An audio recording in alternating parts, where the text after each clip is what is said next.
Assalamualaikum warahmatullahi wabarakatuh. Masih berjumpa dengan kami di Mahmudi Kafrawi Channel.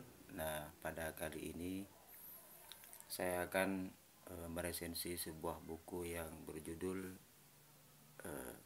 Memahami Sains Modern yang ditulis oleh Profesor Nedal Gusum.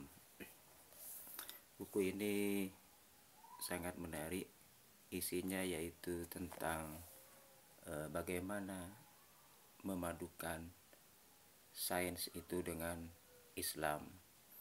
Bagaimana mengerti apa itu sains dan hubungannya dengan Islam. Nah, di sini memahami sains modern, dan memang ini dikhususkan untuk bimbingan para kaum muda supaya tidak terlena. Yang pertama adalah bahwa sains modern itu penting. Di sini posisi Nedal Gusun ingin mengatakan bahwa sains modern itu sangat penting dan tidak bertentangan dengan Islam.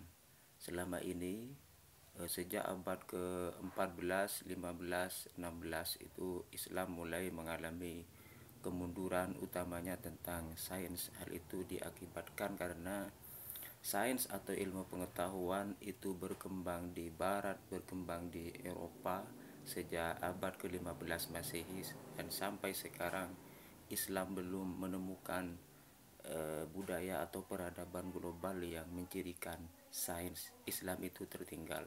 Disinilah Nidal Gusun ingin mengajak kaum muda untuk belajar lebih jauh tentang sains.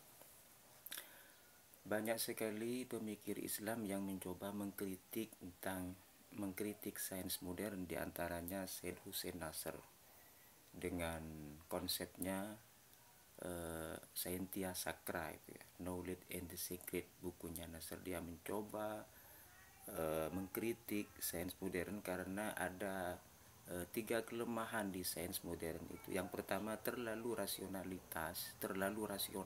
dalam sains modern. Kemudian yang kedua, menghilangkan metafisika.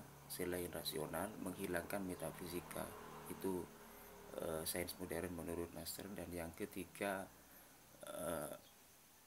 membuat manusia melupakan Tuhan sehingga ada krisis lingkungan. Dari kelemahan sains modern, maka Nasr mengkritik. Posisi buku ini tidak setuju dengan adanya islamisasi ilmu pengetahuan seperti yang diungkap oleh Nasr itu. Justru ini ingin menguatkan, justru buku ini ingin memadukan antara sains modern yang berkembang di barat itu untuk diaplikasikan dengan baik di dunia Islam. Mengapa? Ada salah satu contoh menarik, yaitu ketika umat Islam, ulamanya tentunya, ahli tafsirnya itu berdebat dengan para saintis barat. Misalkan berdebat tentang sains, ya, apakah matahari suatu saat akan tenggelam, akan terbit dari barat, dan juga bagaimana dengan Big Bang, dan bagaimana dengan atom. Nah, itu para mufasir atau pemikir muslim itu ditertawakan oleh pemikir barat. Dianggapnya pemikir muslim atau ulama Islam itu tidak banyak mengerti tentang sains. Nah, inilah ketertinggalannya. Dalam buku ini dijelaskan ada beberapa prinsip sains modern yang harus diketahui oleh kalangan remaja. Misalkan tentang teori Big Bang, ini wajib diketahui. Tentang fisika dasar, tentang bagaimana alam itu bekerja, bagaimana teori evolusi yang dikembangkan oleh Darwin, kemudian Richard Dawkins dan sebagainya. Itu anak-anak muda wajib mengetahui.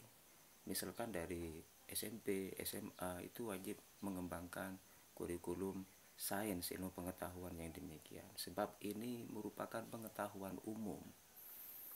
Pengetahuan umum baik di barat maupun di Islam ini mengalami kesamaan, tidak ada perbedaan pengetahuan yang tersebut. Walaupun sains itu memiliki keterbatasan, tetapi prinsip umumnya itu sama, baik dunia barat, baik agama Islam maupun agama Kristen, Buddha, dan sebagainya itu memiliki kesamaan prinsip dalam sains, tapi sains itu tetap memiliki keterbatasan, misalkan tentang hal yang metafisik, tentang yang berbau eskatologis, itu tentunya punya keterbatasan jangkauan. Tetapi pada intinya Profesor Nedal Gusum ini ingin mengajak kita untuk bangkit dalam ilmu pengetahuan. Maka dari itu saya sarankan kepada Anda semua untuk membaca buku ini, terutama bagi kaum muda-mudi yang ingin mengembangkan ilmu pengetahuan, tetapi juga pada sisi yang lain tidak meniadakan atau menafikan iman. Seperti kata Profesor Habibie, iman, ilmu pengetahuan itu harus sejalan bersinergis, tidak saling tumpang tindih di antara keduanya. Demikian dari saya. Assalamualaikum warahmatullahi wabarakatuh.